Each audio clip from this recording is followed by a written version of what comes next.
ਗੁਰੂ ਪਿਆਰੀ ਸਾਧ ਸੰਗਤ ਜੀ, ਵਾਹਿਗੁਰੂ ਜੀ ਕਾ ਖਾਲਸਾ, ਵਾਹਿਗੁਰੂ ਜੀ ਕੀ ਫਤਿਹ। ਗੁਰਮੁਖ ਪਿਆਰਿਓ, ਵੋਲਿਊਮ ਨੰਬਰ 1 ਦੇ ਵਿੱਚ ਆਪਾਂ ਸਿਰਫ ਤੇ ਸਿਰਫ ਆਨੰਦ ਸਰੋਵਰ ਦੇ ਲਿਖਾਰੀ ਸਰਦਾਰ ਭਗਤ ਸਿੰਘ ਜੀ ਦੇ ਵੱਲੋਂ ਭਾਗ ਪਹਿਲੇ ਦੇ ਸ਼ੁਰੂ ਵਿੱਚ ਲਿਖਿਆ ਹੋਇਆ ਮੁਖਬੰਦ ਨਾਲ ਜੁੜੇ ਸੀ। ਹੁਣ ਆਪਾਂ ਵੋਲਿਊਮ ਨੰਬਰ 2 ਦੇ ਵਿੱਚ ਭਾਗ ਪਹਿਲੇ ਦੇ ਨਾਲ ਜੁੜਦੇ ਹਾਂ।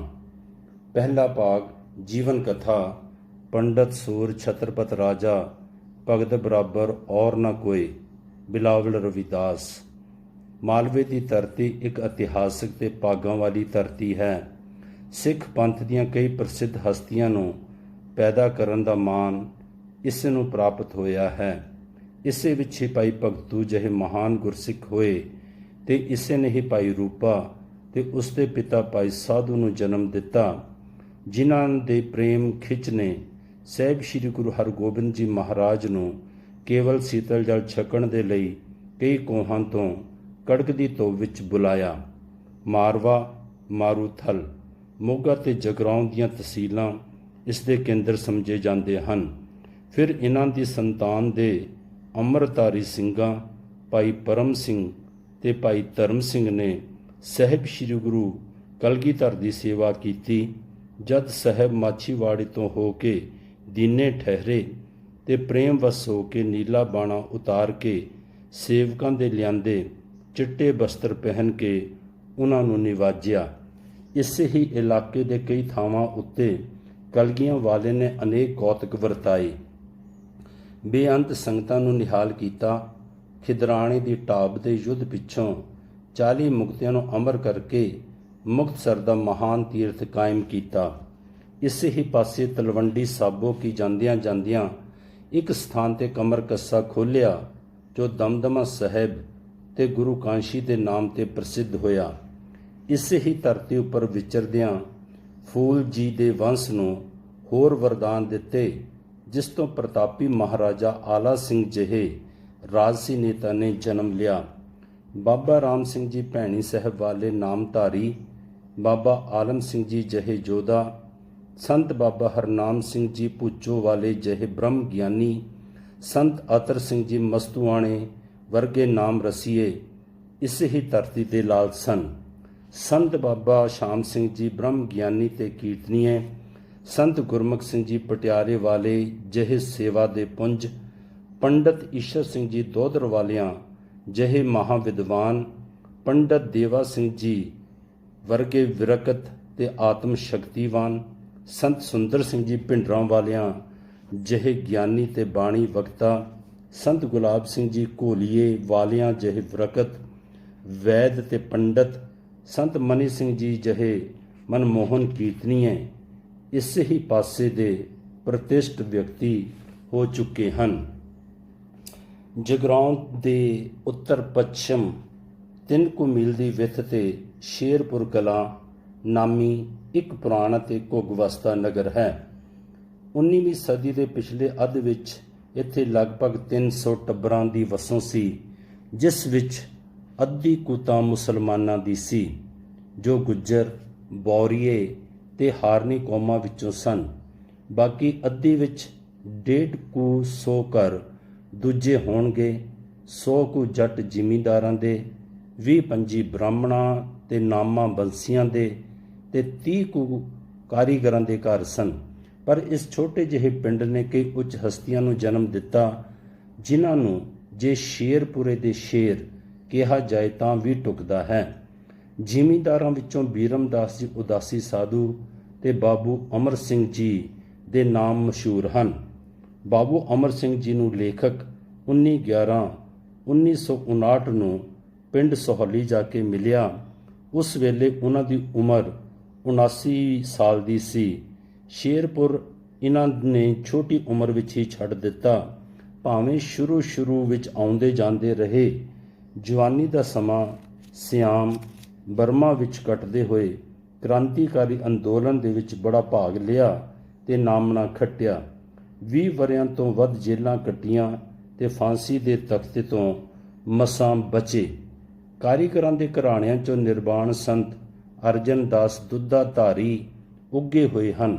ਜਿਨ੍ਹਾਂ ਨੇ ਹਿਕਮਤ ਦੇ ਵਿੱਚ ਕਮਾਲ ਕੀਤਾ ਤੇ ਉਮਰ ਦਾ ਵਿਸ਼ੇਸ਼ ਹਿੱਸਾ ਸੰਗਲਾਂ ਵਾਲੇ ਅਖਾੜੇ ਸ਼੍ਰੀ ਅੰਮ੍ਰਿਤਸਰ ਵਿੱਚ ਗੁਜ਼ਾਰਿਆ। ਅੱਜ ਤੋਂ 90 ਵਰ੍ਹੇ ਪਹਿਲਾਂ ਸਿੰਘ ਸਭਾ ਲਹਿਰ ਨੂੰ ਕੋਈ ਜਾਣਦਾ ਨਹੀਂ ਸੀ। ਹਿੰਦੂਆਂ ਦੇ ਘਰ ਤਾਂ ਸਨਾਤਨੀ ਪ੍ਰਭਾਵ ਤਲੇ ਸਨ। ਹਰਿਦੁਆਰੋਂ ਆਈਆਂ ਸਾਧੂਆਂ ਦੀਆਂ ਮੰਡਲੀਆਂ ਤੇ ਹੋਰ ਰਮਤੇ ਸਾਧੂਆਂ ਦੀ ਸੇਵਾ ਕਰਨੀ, ਬ੍ਰਾਹਮਣਾਂ ਨੂੰ ਹੰਦੇ ਦੇਣੇ, ਸਰਾਧ ਕਰਨੇ ਕਰਾਉਣੇ, ਹੋਲੀਆਂ ਦੀਆਂ ਰੰਗ ਰਲੀਆਂ ਮਨਾਉਣੀਆਂ, ਰਾਸਾਂ ਪਾਣੀਆਂ ਹੀ ਧਰਮ ਦਾ ਇੱਕ ਵੱਡਾ ਅੰਗ ਸਮਝਿਆ ਜਾਂਦਾ ਸੀ। ਜਾਂ ਰਾਜਾ ਗੋਪੀ ਚੰਦ, ਰਾਜਾ ਰਸਾਲੂ, ਸ਼ਾਹ ਬਹਿਰਾਮ ਤੇ ਪੂਰਨ ਭਗਤ ਦੇ ਕਿੱਸੇ ਪੜ੍ਹਨ ਸੁਣਨ ਦਾ ਰਿਵਾਜ ਸੀ। ਸ਼ੇਰਪੁਰੇ ਦੀ ਬਹੁਤੀ ਵਸੋਂ ਸੁਲਤਾਨੀਆਂ ਦੀ ਸੀ। ਮੁਸਲਮਾਨ ਫਕੀਰ ਸਖੀ ਸਰਵਰਾਂ ਨੂੰ ਮੰਨਣਾ, ਸੰਗ ਦੀ ਆਓ ਭਗਤ ਕਰਨੀ, ਮੰਨਤਾਂ ਮੰਨਣੀਆਂ, ਸੀਰਨੀਆਂ ਸੁਖਣੀਆਂ, ਰੋਟ ਪਕਾਉਣੇ ਤੇ ਵੰਡਣੇ, ਕਬਰਾਂ ਤੇ ਮੱਥੇ ਟੇਕਣੇ, ਦੀਵੇ ਜਗਾਉਣੇ, ਧਾਗੇ ਤਵੀਤਾਂ ਪਿੱਛੇ ਪਏ ਰਹਿਣਾ ਹੀ ਇਹਨਾਂ ਦਾ ਵੱਡਾ ਪ੍ਰੋਗਰਾਮ ਹੁੰਦਾ ਸੀ। ਕੇਵਲ ਕਾਰੀਗਰਾਂ, ਨਾਮਾ ਬੰਸੀਆਂ ਜਾਂ 10 ਕੁ ਘਰ ਜ਼ਿਮੀਂਦਾਰਾਂ ਦੇ ਹੋਣਗੇ ਜਿਨ੍ਹਾਂ ਦਾ ਝੁਕਾਓ ਸਿੱਖੀ ਵੱਲ ਸੀ। ਅੰਮ੍ਰਿਤ ਪ੍ਰਚਾਰ ਤਾਂ ਭੁੱਲ ਹੀ ਗਿਆ ਹੋਇਆ ਸੀ। ਜਨਮ ਕਰਾਉਣਾ ਕਾਰੀਗਰ ਘਰਾਂ ਵਿੱਚੋਂ ਇੱਕ ਘਰ ਭਾਈ ਜੈ ਸਿੰਘ ਦਾ ਸੀ। ਇਸ ਟੱਬਰ ਦਾ ਪਰਿਵਾਰਕ ਨਾਮ ਅਰਥਾਤ ਗੋਤ ਸੋਈ ਹੈ, ਜਿਸ ਦੇ ਵਿੱਚ ਇੱਕ ਐਸੀ ਮਹਾਨ ਸ਼ਖਸੀਅਤ ਨੇ ਜਨਮ ਲਿਆ ਜਿਸ ਦੇ ਨਾਂ ਕੇਵਲ ਸਿੱਖੀ ਦੇ ਬੀਜ ਨੂੰ ਪ੍ਰਫੁੱਲਤ ਕੀਤਾ, ਸਗੋਂ ਸ਼ੇਰਪੁਰ ਦਾ ਨਾਮ ਦੂਰ ਦੂਰ ਤੱਕ ਪ੍ਰਸਿੱਧ ਕਰ ਦਿੱਤਾ ਤੇ ਹੋਰ ਅੱਗੋਂ ਕਰ ਦੇਵੇਗੀ।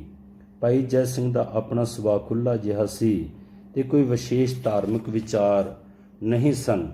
ਕੰਮ ਦੀ ਰੁਚੀ ਜਿੰਨੀ ਕੁ ਸੀ ਉਹ ਖੇਤੀ ਵੱਲ ਹੀ ਸੀ।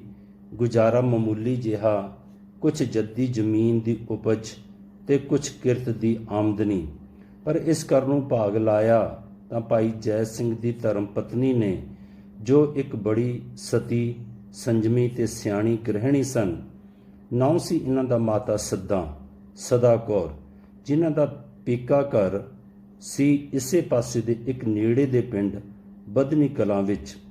ਇਹ ਵੀ ਇੱਕ ਗੁਰਮੁਖਾਂ ਦਾ ਘਰਾਣਾ ਸੀ। ਮਾਤਾ ਸੱਦਾ ਆਪਣੇ ਪਤੀ ਨੂੰ ਪਰਮੇਸ਼ਰ ਕਰਕੇ ਪੂਜਦੇ ਸਨ, ਜਿਵੇਂ ਕਿ ਗੁਰਵਾਕ ਹੈ, ਕਹੋ ਨਾਨਕ ਜਿਨ ਪ੍ਰਿਯੋ ਪਰਮੇਸ਼ਰ ਕਰ ਜਾਣਿਆ, ਤਨ ਸਤੀ ਦਰਗਹਿ ਪ੍ਰਵਾਨਿਆ। ਗੌੜੀ ਮਹੱਲਾ ਪੰਜਵਾਂ। ਮਾਤਾ ਸੱਦਾ ਦੀ ਕੁੱਖ ਤੋਂ 4 ਸਪੁੱਤਰ ਜਨਮੇ, ਜਿਨ੍ਹਾਂ ਵਿੱਚੋਂ ਸਭ ਤੋਂ ਵੱਡਾ ਭਾਈ ਸੰਤਾ ਸਿੰਘ ਜੀ। ਇਹ ਗੁਰਮੁਖੀ ਪੜ੍ਹੇ ਹੋਏ ਸੀ। 75 ਵਰ੍ਹੇ ਦੀ ਉਮਰ ਭੋਗ ਕੇ ਸੰਨ 1935 ਵਿੱਚ ਗੁਰਪੁਰੀ ਸਿਧਾਰੇ ਤੇ ਇਹਨਾਂ ਦੇ ਸਪੁੱਤਰ ਹਨ ਬਾਬਾ ਸ਼ੇਰ ਸਿੰਘ ਜੀ। ਦੂਜੇ ਥਾਂ ਤੇ ਭਾਈ ਭਗਤ ਸਿੰਘ। ਇਹ ਜਗਰਾਉਂ ਸਕੂਲ ਤੋਂ ਉਰਦੂ ਫਾਰਸੀ ਪੜ੍ਹੇ ਹੋਣ ਕਰਕੇ ਅਸਟਾਮ ਫਰੋਸੀ ਕਰਨ ਲੱਗ ਪਏ। ਚੰਗੇ ਕਾਤਬ ਸਨ, ਪਰ ਜਵਾਨ ਅਵਸਥਾ ਵਿੱਚ ਹੀ ਨਿਰਸੰਤਾਨ ਚੜ੍ਹਾਈ ਕਰ ਗਏ, ਕੇਵਲ ਆਪਣੀ ਵਿਧਵਾ ਪਿੱਛੇ ਛੱਡ ਗਏ। ਤੇ ਤੀਜੇ ਭਾਈ ਜਗਤ ਸਿੰਘ। ਪਰ ਜਿਸ ਬਾਲਕ ਨੇ ਇਸ ਕੁਲ ਅਤੇ ਘਰਾਣੇ ਨੂੰ 4 ਚੰਨ ਲਾਏ ਤੇ ਇਹਨਾਂ ਦਾ ਨਾਮ ਸਾਰੇ ਦੇਸ਼ ਦੇ ਵਿੱਚ ਉਜਾਗਰ ਕੀਤਾ, ਉਹ ਸੀ ਸਭ ਤੋਂ ਛੋਟਾ। ਘਰ ਜਿਹਦੇ ਵਿੱਚ ਇਹ ਕਿਸਾਨ, ਕਿਰਤੀਆਂ, ਕਾਰੀਗਰਾਂ ਦਾ ਟੱਬਰ ਰਹਿੰਦਾ, ਪਿੰਡ ਦੀ ਆਬਾਦੀ ਦੇ ਐਨ ਵਿਚਕਾਰ ਸੀ। ਘਰ ਕੋਈ ਵੱਡਾ ਤਾਂ ਨਹੀਂ ਸੀ। 3 ਕੋਠੜੀਆਂ, ਪਸਾਰ, ਅੱਗੇ ਵਿਹੜਾ, ਸਭ ਕੱਚਾ ਬਣਿਆ ਹੋਇਆ, ਪਰ ਲਿੰਬਿਆ ਪੋਚਿਆ ਤੇ ਬੜਾ ਸਾਫ਼ ਸੁਥਰਾ ਰੱਖਿਆ ਹੁੰਦਾ। ਇਹ ਸੀ ਉਸ ਘਰ ਦਾ ਮੋਟਾ ਜਿਹਾ ਨਕਸ਼ਾ, ਜਿਸ ਵਿੱਚ ਸਾਡੇ ਦੈਵੀ ਬਾਲਕ ਨੇ ਜਨਮ ਲਿਆ। ਪਿਛਲੇ ਜਨਮਾਂ ਦੀ ਹੋਂਦ ਕੋਈ ਸਿੱਖ ਤੇ ਕੀ, ਕੋਈ ਭਾਰਤ ਵਾਸੀ ਵੀ ਇਨਕਾਰ ਨਹੀਂ ਕਰ ਸਕਦਾ। ਗੁਰਬਾਣੀ ਤਾਂ ਇਸ ਉੱਤੇ ਅਨੇਕਾਂ ਪ੍ਰਮਾਣਾਂ ਨਾਲ ਭਰੀ ਪਈ ਹੈ। ਦਸ਼ਮੇਸ਼ ਜੀ ਨੇ ਵੀ ਆਪਣੇ ਪਿਛਲੇ ਤਪਸਵੀ ਜਨਮ ਦਾ ਹਾਲ ਬਚਿੱਤਰ ਨਾਟਕ ਦੇ ਵਿੱਚ ਅੰਕਿਤ ਕੀਤਾ ਹੈ। ਹੁਣ ਤਾਂ ਵਿਗਿਆਨੀ ਵੀ ਪਿਛਲੇ ਜਨਮ ਦੀ ਹੋਂਦ ਨੂੰ ਮੰਨਣ ਲੱਗ ਪਏ ਹਨ। ਸਧਾਰਨ ਵਿਅਕਤੀਆਂ ਨੂੰ ਤਾਂ ਪਿਛਲੇ ਜਨਮ ਦਾ ਹਾਲ ਯਾਦ ਨਹੀਂ ਰਹਿੰਦਾ, ਪਰ ਲੱਖਾਂ ਵਿੱਚੋਂ ਕੋਈ ਇੱਕ ਅੱਧਾ ਐਸਾ ਨਿਕਲਦਾ ਹੈ ਤੇ ਕਰੋੜਾਂ ਦੇ ਵਿੱਚੋਂ ਕੋਈ ਐਸੀ ਆਤਮਾ ਜਿਸ ਤੇ ਭੁੱਲ ਦਾ ਪਰਦਾ ਬਿਲਕੁਲ ਨਹੀਂ ਹੁੰਦਾ। ਖੈਰ, ਬਾਬਾ ਜੀ ਆਪਣੇ ਪਿਛਲੇ ਜਨਮ ਦਾ ਜ਼ਿਕਰ ਕਰਦੇ ਕਰਦੇ ਕਹਿੰਦੇ ਹੁੰਦੇ ਸਨ, ਇੱਕ ਜਨਮ ਵਿੱਚ ਤਾਂ ਆਪ ਸੇਖ ਬ੍ਰਹਮ ਦੱਸੀ ਦੇ ਸਨ, ਜਿਸ ਦੀ ਮੁਲਾਕਾਤ ਗੁਰੂ ਨਾਨਕ ਦੇਵ ਜੀ ਨਾਲ ਹੋਈ। ਇੱਕ ਜਨਮ ਬਠਿੰਡੇ ਦੇ ਕਿਸੇ ਜ਼ਿਮੀਂਦਾਰ ਦੇ ਘਰ ਦਾ ਦੱਸਦੇ ਸਨ, ਉਸ ਥਾਂ ਵੀ ਬਾਲ ਬ੍ਰਹਮਚਾਰੀ ਰਹੇ। ਇੱਕ ਜਨਮ ਲਖਨਊ ਸ਼ਹਿਰ ਦੇ ਕਿਸੇ ਰਜਵਾੜੇ ਦੇ ਘਰਾਣੇ ਵਿੱਚ ਲਿਆ। ਉਸੇ ਜਨਮ ਵਿੱਚ ਜਦ ਸ਼ਿਕਾਰ ਗਏ ਤਾਂ ਆਪਣੇ ਵਜ਼ੀਰ ਦੇ ਕਹਿਣ ਤੇ ਇੱਕ ਮਹਾਤਮਾ ਦੇ ਦਰਸ਼ਨ ਕਰਨ ਪਧਾਰੇ। ਮਹਾਤਮਾ ਦੀ ਜਦ ਸਮਾਧੀ ਖੁੱਲੀ ਤਾਂ ਉਸਨੇ ਬੜੀ ਤਾੜਨਾ ਕੀਤੀ ਤੇ ਕਿਹਾ, ਤੂੰ ਕਿਹੜੇ ਕੰਮਾਂ ਵਿੱਚ ਪੈ ਗਿਆ ਹੈ? ਤੇਰਾ ਕੰਮ ਤਾਂ ਨਾਮ ਜਪਣਾ ਸੀ। ਇੰਨੇ ਪਰ ਹੀ ਰਾਜ ਤਿਆਗ ਕੇ ਬਨਵਾਸ ਧਾਰਨ ਕਰ ਲਿਆ। ਉਪਰੋਕਤ ਗੱਲਾਂ ਦੀ ਪੜਚੋਲ ਪੁੱਛ ਕਰਨ ਤੇ ਕਿਸੇ ਨੂੰ ਹਿੰਮਤ ਨਹੀਂ ਪੈਂਦੀ ਸੀ। ਜੇ ਕੋਈ ਕਦੀ ਕਿਸੇ ਤੇ ਪ੍ਰਸ਼ਨ ਕੀਤਾ ਵੀ ਤਾਂ ਉਹ ਟਾਲ ਦਿਆ ਕਰਦੇ ਸਨ। ਪੁੱਛੋ ਵਾਲੇ ਸੰਤ ਹਰਨਾਮ ਸਿੰਘ ਜੀ ਦੇ ਨਾਲ ਵੀ ਉਹ ਆਪਣਾ ਪਿਛਲਾ ਸੰਬੰਧ ਹੀ ਦੱਸਿਆ ਕਰਦੇ। ਕਈ ਵਾਰੀ ਇਹ ਵੀ ਕਿ ਉਹਨਾਂ ਦੇ ਸਾਰੇ ਸੰਗੀ ਪਿਛਲੇ ਜਨਮਾਂ ਤੋਂ ਹੀ ਉਹਨਾਂ ਦੇ ਨਾਲ ਸੰਬੰਧ ਰੱਖਦੇ ਹਨ ਤੇ ਐਸਾ ਕੋਈ ਸੰਗੀ ਨਹੀਂ ਬਣਿਆ ਜਿਸ ਨਾਲ ਇਸ ਜਨਮ ਵਿੱਚ ਨਵਾਂ ਸੰਬੰਧ ਪੈਦਾ ਕੀਤਾ ਹੋਵੇ। ਜਨਮ ਬਾਰੇ ਦਿਨ, ਮਹੀਨਾ ਤੇ ਵਰ੍ਹੇ ਦਾ ਹਾਲੀ ਤੱਕ ਕੋਈ ਕਾਗਜ਼ੀ ਦਸਤਾਵੇਜ਼ੀ ਪੱਕਾ ਸਬੂਤ ਨਹੀਂ ਲੱਭ ਸਕਿਆ। ਜਨਮ ਟੇਵਾ ਜਾਂ ਵਹੀ ਵਿੱਚ ਕੋਈ ਨਾਮਾ ਤਾਂ ਕਿਸੇ ਨੇ ਲਿਖਿਆ ਨਹੀਂ ਸੀ। ਸਰਕਾਰੀ ਰਜਿਸਟਰ ਪਦਾਇਸ਼ ਦਾ ਖਾਨਾ ਸਨ 1881 ਤੋਂ ਆਰੰਭ ਹੋਇਆ। ਹਰਿਦੁਆਰ ਦੇ ਪੰਡੇ ਦੀ ਪੋਥੀ ਤੋਂ ਵੀ ਕੁਝ ਪਤਾ ਨਹੀਂ ਲੱਗਾ। ਵਰ੍ਹੇ ਤੇ ਤਰੀਕ ਸੰਬੰਧੀ ਮਤਭੇਦ ਹੈ, ਪਰ ਹਾਲੀ ਤੱਕ ਖੋਜੀ ਦਾ ਸਿੱਟਾ ਇਹ ਹੈ ਕਿ ਜਨਮ ਕੱਤਕ ਦੇ ਮਹੀਨੇ ਸਨ 1872 ਦਾ ਹੈ। ਰੁੱਤ ਗੁਲਾਬੀ, ਅੰਮ੍ਰਿਤ ਵੇਲਾ, ਲਗਭਗ 3 ਵਜੇ ਦਾ ਸਮਾਂ ਦੱਸਿਆ ਜਾਂਦਾ ਹੈ, ਜਦ ਕਿ ਆਨੰਦ ਸਰੂਪ ਸ਼ਕਤੀ ਦਾ ਇਸ ਘਰ ਵਿੱਚ ਆਗਮਨ ਹੋਇਆ। ਕੰਮੇ ਹਾਰਨੀ ਦੀ ਘਰਵਾਲੀ ਰਾਜਾਂ ਦਾਈ ਨੂੰ ਪਹਿਲਾਂ ਹੀ ਚੇਤਨ ਕਰ ਦਿੱਤਾ ਗਿਆ ਸੀ।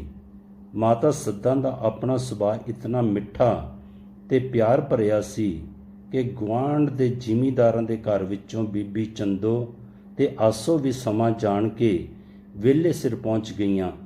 ਬਾਲਕ ਦੇ ਜਨਮ ਲੈਣ ਦੀ ਦੇਰ ਸੀ ਕਿ ਖੁਸ਼ੀਆਂ ਨਾਲ ਉਛਲਦੀ ਬੀਬੀ ਆਸੋ ਨੇ ਸਭ ਤੋਂ ਪਹਿਲਾਂ ਜਾ ਕੇ ਭਾਈ ਜੈ ਸਿੰਘ ਹੋਰਾਂ ਨੂੰ ਵਧਾਈ ਦਿੱਤੀ। ਕਿਹਾ ਤਾਂ ਜਾਂਦਾ ਹੈ ਕਿ ਉਸ ਵੇਲੇ ਕੋਈ ਅਦਭੁਤ ਪ੍ਰਕਾਸ਼ ਪੀ ਹੋਇਆ, ਪਰ ਇਸ ਗੱਲ ਦਾ ਹਾਲੀ ਕੋਈ ਤਸੱਲੀ ਬਖਸ਼ ਸਬੂਤ ਨਹੀਂ ਮਿਲਿਆ। ਹਾਂ, ਮਾਈ ਕਿਸ਼ਨੋ ਨੇ ਇਹ ਦੱਸਿਆ ਕਿ ਉਹਨਾਂ ਦਿਨਾਂ ਦੇ ਵਿੱਚ ਉਸਦੇ ਦਾਦਾ ਜੀ ਭਾਈ ਅਨੂਪ ਸਿੰਘ ਨੇ ਕਈ ਭੇਡਾਂ ਰੱਖੀਆਂ ਹੋਈਆਂ ਸਨ। ਇੱਕ ਭੇਡ ਜੋ ਅੱਗੇ ਕੇਵਲ ਚੂਲੀ ਕੁ ਦੁੱਧ ਦਿੰਦੀ ਸੀ, ਜਦ ਉਸਨੂੰ ਸਵੇਰੇ ਚੋਇਆ ਗਿਆ ਤਾਂ ਉਸਨੇ ਇਕੱਠਾ ਸੇਰ ਦੁੱਧ ਦੇ ਦਿੱਤਾ, ਜਿਸ ਤੇ ਦਾਦਾ ਜੀ ਬੜੇ ਹੈਰਾਨ ਹੋ ਕੇ ਕਹਿਣ ਲੱਗੇ, ਇਹ ਨਵਾਂ ਜੀ ਜੋ ਸੱਦਾਂ ਦੇ ਘਰ ਅੱਜ ਜਨਮਿਆ ਹੈ ਜ਼ਰੂਰ ਭਾਗਾਂ ਵਾਲਾ ਹੈ, ਜਾਂ ਕੋਈ ਅਗੰਮੀ ਜੋਤ ਹੈ, ਨਹੀਂ ਤਾਂ ਹੋਰ ਕੋਈ ਕਾਰਨ ਨਹੀਂ ਕਿ ਭੇਡ ਅੱਜ ਇੰਨਾ ਦੁੱਧ ਦਿੰਦੀ। ਇਸ ਸਮੇਂ ਤੇ ਕਿਸੇ ਹੋਰ ਚਮਤਕਾਰ ਦਾ ਵੀ ਹੋਣਾ ਕੋਈ ਅਸਚਰਜ ਜਾਂ ਅਣਹੋਣੀ ਗੱਲ ਨਹੀਂ ਸੀ ਤੇ ਜਸਵੀ ਤੇ ਪ੍ਰਤਾਪੀ ਆਤਮਾਵਾਂ ਦੇ ਮਾਤ ਲੋਕ ਵਿੱਚ ਆਗਮਨ ਪਰ ਰੱਬੀ ਜੋਤ ਵੱਲੋਂ ਕਈ ਕਰਿਸ਼ਮੇ ਹੁੰਦੇ ਸੁਣਨ ਵਿੱਚ ਆਏ ਹਨ। ਇਸ ਚਮਤਕਾਰ ਸਕਿੰਟਾਂ ਜਾਂ ਅਕਫੋਰ ਦੇ ਹੁੰਦੇ ਹਨ, ਜਿਨ੍ਹਾਂ ਨੂੰ ਰਾਤ ਵੇਲੇ ਕੋਈ ਭਾਗਾਂ ਵਾਲਾ ਹੀ ਵੇਖ ਸਕਦਾ ਹੈ। ਆਤਮ ਜਾਂ ਆਕਾਸ਼ ਮੰਡਲ ਵਿੱਚ ਹੋਰ ਕੀ ਹੋਇਆ, ਉਸ ਨੂੰ ਵੇਖਣ ਵਾਲੀਆਂ ਅੱਖਾਂ ਵੀ ਨਿਰਾਲੀਆਂ ਹੁੰਦੀਆਂ ਹਨ। ਖੈਰ, ਗੱਲ ਆਈ ਗਈ ਹੋ ਗਈ ਜਾਂ ਮਨ ਦਾ ਭਰਮ ਸਮਝ ਕੇ ਭੁਲਾ ਦਿੱਤੀ ਗਈ।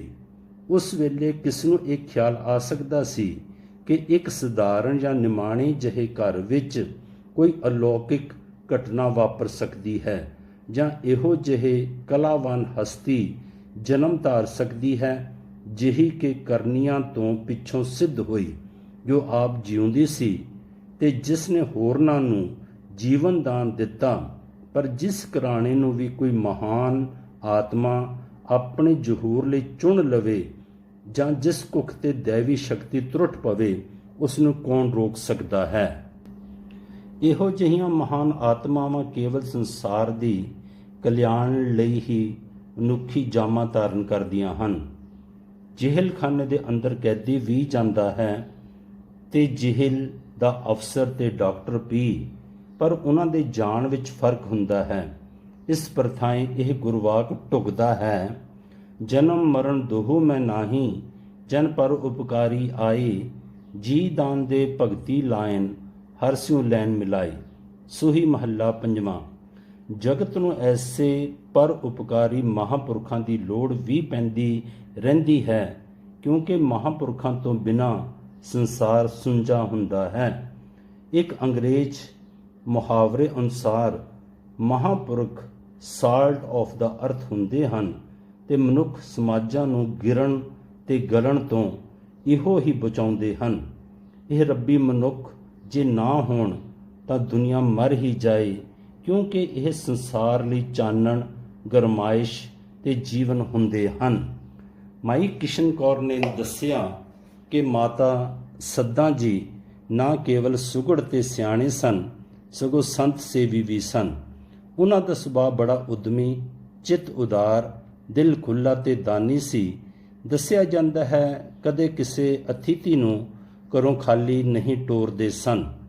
ਪਿੰਡ ਵਿੱਚ ਸਮੇਂ-ਸਮੇਂ ਸਿਰ ਜਦੋਂ ਵੀ ਹਰਿਦੁਆਰ ਤੋਂ ਸਾਧੂਆਂ ਦੀ ਮੰਡਲੀ ਆਉਂਦੀ, ਜਿਹਾ ਕਿ ਉਸ ਵੇਲੇ ਦੀ ਪ੍ਰਥਾ ਸੀ, ਤਾਂ ਮਾਤਾ ਸੱਦਾ ਜੀ ਨੇ ਇਕੱਲਿਆਂ ਹੀ ਮਣ ਪੱਕਾ ਆਟਾ ਪੀ ਲੈਣਾ ਤੇ ਹੋਰ ਆਂਢਣਾ ਗੁਆਂਢਣਾਂ ਨੂੰ ਉਤਸ਼ਾਹ ਦੇ ਕੇ ਭੰਡਾਰਾ ਚੁੱਕ ਕਰਨਾ। ਇਹ ਮਹੰਤਾਂ ਦਾ ਡੇਰਾ ਵੀ ਚੋਖਾ ਵੱਡਾ ਹੋਇਆ ਕਰਦਾ ਸੀ। ਹਾਥੀ, ਘੋੜੇ ਆਦਿ ਵੀ ਵਿੱਚ ਹੁੰਦੇ ਸਨ। ਕੀ ਪਤਾ ਹੈ ਕਿ ਇਸ ਸੇਵਾ ਦਾ ਜਾਂ ਪਿਛਲੀ ਕਿਸੇ ਤਪੱਸਿਆ ਦਾ ਬਦਲੇ ਹੀ ਕਿਸੇ ਉੱਚ ਆਤਮਾ ਦੀ ਅਸੀਸ ਨਾਲ ਮਾਤਾ ਜੀ ਨੂੰ ਇਹ ਮਾਨ ਮਿਲਿਆ ਹੋਵੇ। ਕਿਸੇ ਤਰ੍ਹਾਂ ਵੀ ਹੋਇਆ, ਧੰਨ ਸੋ ਵੰਸ, ਧੰਨ ਸੋ ਪਿਤਾ, ਧੰਨ ਸੋ ਮਾਤਾ, ਜਿਨ ਜਨ ਜਣੇ, ਜਿਨ ਸਾਸ ਗਿਰਾਸ ਧਿਆਇਆ ਮੇਰਾ ਹਰ ਹਰ, ਸੇ ਸਾਚੀ ਦਰਗਹਿ ਹਰ ਜਨ ਬਣੇ। ਭੈਰੋ ਮਹੱਲਾ ਤੀਜਾ। ਕਬੀਰ ਸੋਈ ਕੁਲ ਭਲੀ, ਜਾਂ ਕੁਲ ਹਰ ਕੋ ਦਾਸ, ਧੰਨ ਧੰਨ ਪਿਤਾ, ਧੰਨ ਧੰਨ ਕੁਲ, ਧੰਨ ਧੰਨ ਸੂ ਜਨਨੀ, ਜਿਨ ਗੁਰੂ ਜਨਿਆ ਮਾਈ। ਗੌੜੀ ਵਾਰ ਮਹੱਲਾ ਚੌਥਾ। ਕਾਕੇ ਤਾਂ ਵੈਸੇ ਹੀ ਪਿਆਰੇ ਹੁੰਦੇ ਹਨ, ਪਰ ਇਹ ਕਾਕਾ ਹੈ ਵੀ ਸੀ ਸਭ ਤੋਂ ਛੋਟਾ। ਆਂਢ ਗੁਆਂਢ ਦੀਆਂ ਕੁੜੀਆਂ ਲਾਡ ਲਡਾਉਣ ਲੱਗ ਪਈਆਂ। ਇਸ ਸੰਬੰਧੀ ਬੀਬੀ ਖੇਮੋ ਦਾ ਜ਼ਿਕਰ ਖਾਸ ਤੌਰ ਤੇ ਆਉਂਦਾ ਹੈ। ਇਸ ਬੀਬੀ ਦਾ ਅਲ ਜੂੜੇ ਵਾਲੀ ਪਿਆ ਹੋਇਆ ਸੀ, ਕਿਉਂਕਿ ਉਹਨਾਂ ਦਿਨਾਂ ਦੇ ਵਿੱਚ ਆਮ ਤੀਵੀਆਂ ਸਿਰ ਕਰਦੀਆਂ ਸਨ, ਜੂੜਾ ਕੋਈ ਨਹੀਂ ਸੀ ਕਰਦੀ। ਅਚਰਵਾਲ ਪਿੰਡ ਵਿਆਹੀ ਗਈ ਤੇ ਇਸ ਨੂੰ ਬਾਬਾ ਜੀ ਨੇ ਆਪਣੇ ਦੀਵਾਨ ਵਿੱਚ ਬੁਲਾ ਕੇ ਪੁੱਛਿਆ ਵੀ, ਪਰ ਇਸ ਦੇ ਚੜ੍ਹਾਈ ਕਰਨ ਤੋਂ ਪਹਿਲਾਂ ਲੇਖਕ ਨੂੰ ਇਸ ਦਾ ਪਤਾ ਨਹੀਂ ਸੀ। ਇਸ ਦਾ ਵਿਹੜਾ ਬਿਲਕੁਲ ਨਾਲ ਲੱਗਦਾ ਸੀ ਤੇ ਉਸ ਵੇਲੇ 9-10 ਵਰ੍ਹਿਆਂ ਦੀ ਕੁੜੀ ਸੀ।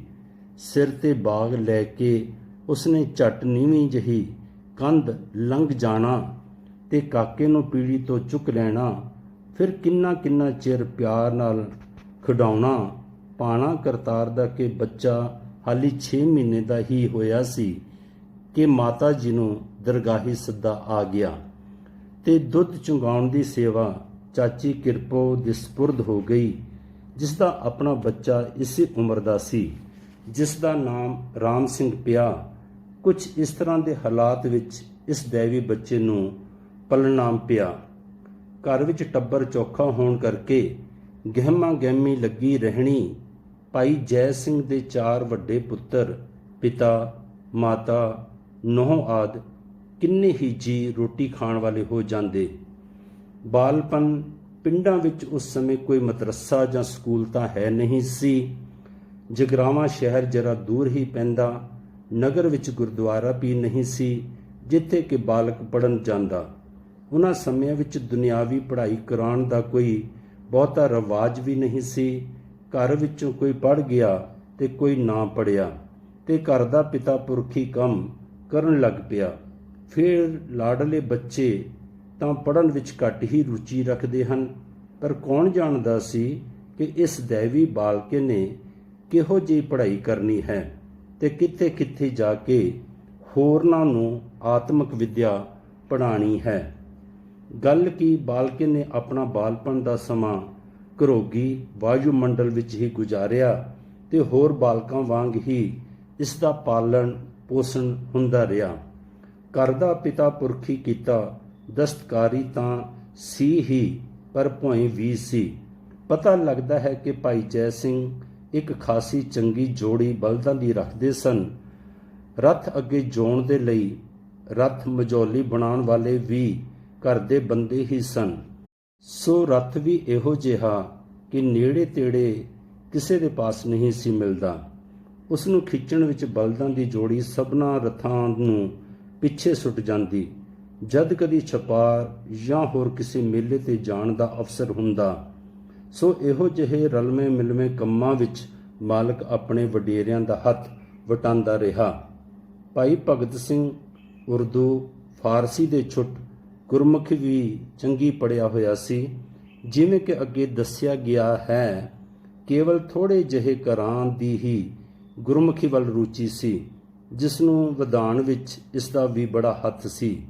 ਮਿੱਟੀ ਦੇ ਤੇਲ ਦੇ ਦੀਵੇ, ਲਾਲਟਨ ਤੇ ਲੈਂਪਾਂ ਹਾਲੇ ਨਿਕਲੀਆਂ ਨਹੀਂ ਸਨ। ਸਰੋਂ ਦੇ ਤੇਲ ਦੇ ਦੀਵੇ ਦੀ ਲੋਅ ਵਿੱਚ ਰਾਤ ਨੂੰ ਅੰਨ ਪਾਣੀ ਛਕਣ ਪਿੱਛੋਂ ਉਸਨੇ ਸੂਰਜ ਪ੍ਰਕਾਸ਼ ਦੀ ਕਥਾ ਸੁਣਾਣੀ। ਖਾਸ ਕਰਕੇ ਗੁਰੂ ਨਾਨਕ ਦੇਵ ਜੀ ਦੀ ਜਨਮ ਸਾਖੀ। ਘਰ ਦੇ ਵੱਡੇ ਛੋਟੇ ਸਭ ਜੀਆਂ ਨੇ ਸਾਖੀਆਂ ਸੁਣਨ ਬੈਠ ਜਾਣਾ ਤੇ ਗੁਆਂਢਣਾਂ ਨੇ ਵੀ ਆ ਜੁੜਨਾ। ਵਾਹਿਗੁਰੂ ਵਾਹਿਗੁਰੂ ਵਾਹਿਗੁਰੂ। ਗੁਰਮੁਖ ਪਿਆਰਿਓ, ਵੋਲੀਅਮ ਨੰਬਰ 2 ਦੇ ਅੰਦਰ ਭਾਗ ਪਹਿਲੇ ਦੇ 1 ਅੰਗ ਤੋਂ ਲੈ ਕੇ 8 ਅੰਗ ਤੱਕ ਆਪ ਜੀ ਨੂੰ ਸਰਵਣ ਕਰਾਇਆ ਗਿਆ ਹੈ। ਵੋਲੀਅਮ ਨੰਬਰ 3 ਦੇ ਵਿੱਚ ਆਪਾਂ 9ਵੇਂ ਅੰਗ ਤੋਂ ਪ੍ਰਾਰੰਭ ਕਰਾਂਗੇ। ਦਾਸ ਦੇ ਕੋਲੋਂ ਬੋਲਦਿਆਂ ਸੁਣਾਉਂਦਿਆਂ ਭੁੱਲ ਹੋ ਗਈ ਹੋਵੇ, ਦਾਸ ਖਿਮਾ ਦਾ ਜਾਚਕ ਹੈ। ਭੁੱਲਣ ਅੰਦਰ ਸਭ ਕੋ ਅਭੁੱਲ ਗੁਰੂ ਕਰਤਾਰ। ਵਾਹਿਗੁਰੂ ਜੀ ਕਾ ਖਾਲਸਾ, ਵਾਹਿਗੁਰੂ ਜੀ ਕੀ ਫਤਿਹ।